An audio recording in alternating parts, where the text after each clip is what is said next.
تعال اقول لك تاني فندق معانا باقل من 3000 جنيه، 4 ايام 3 ليالي، فطار وغدا وعشاء ومشروبات واكوا بارك وحمامات سباحه واشغال اجنبي عالي جدا. تعال اتفرج معانا على العظمه. فندق كوين شارم من افضل الفنادق الاربع نجوم الصف اول على البحر. الفندق يتميز بموقع متميز جدا مش موجود غير هنا في الفندق امام اسواق الميركاتو والف ليله وليله.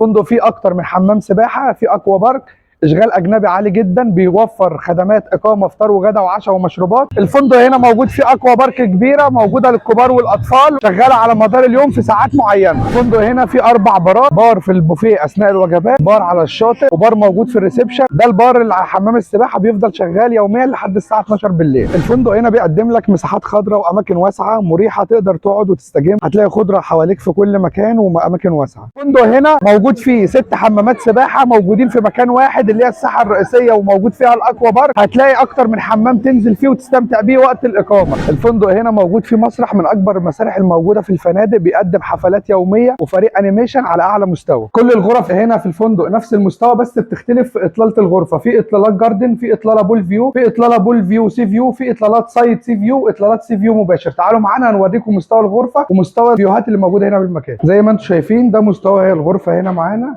الغرف هنا بالوان مريحه نفسيا، وهتلاقي معاك معظم الغرف فيها بلكونات. ده هنا احنا في غرفه بول فيو وسايد سي فيو، شايف الفيو بتاعك هيبقى عامل ازاي. وفي نقطه مهمه جدا لازم تكون واخد بالك منها، ان في فندقين اسمهم كوين شارم. الفندق اللي احنا بنصور منه دلوقتي اسمه نيو كوين شارم، والفندق الثاني اسمه كوين بي. الاثنين مشتركين في نفس الشاطئ ونفس الاداره. النهارده بنعمل لكم الفيديو من فندق نيو كوين شارم. عايزين نقول لكم هنا معلومه مهمه جدا هنقولها لكم في كل فيديوهاتنا. احنا بنعرض لك الفندق بس لازم تعرف ان فندق 3 نجوم عن 3 نجوم او 4 نجوم او 5، كل فندق التصنيفات دي بتبقى موجوده من وزاره السياحه. فانت فرق السعر بتاخد بيه خدمه، بتاخد بيه اكل مميز، بتاخد خدمه في الفندق، بتاخد بيه خدمه في الغرف. فانت ما تختارش الفندق لمجرد ان احنا هنقول لك 4 نجوم فانت لا انا فضلته عن فندق 4 نجوم تاني لان ده ارخص. انت لازم تكون عارف ان الفنادق بتقيم الاسعار بناء على الخدمه اللي انت بتقدمها لك. فندق ممكن نعرض لك 5 فنادق يكونوا موجودين كلهم 4 نجوم وصف اول واكوا بارك، لكن فرق الخدمه اللي انت هتاخدها في الفندق، فرق الاكل اللي هتاخده في البوفيه، فرق السبلمنت اللي هتلاقيه في الاوض، فرق النظافه، فرق كل حاجه دي بتفرق معاك في السعر. فاحنا بنعرض لك الفندق بمميزاته، وانت عليك انك انت تختار الفندق المناسب ليك والفئه السعريه اللي انت بتختارها. ما تسترخصش في فندق او تفتكر ان في فندق هيبقى قدامك جربته السنه اللي فاتت السنه دي يبقى عامل 2000 وفندق اقل 1000 ونص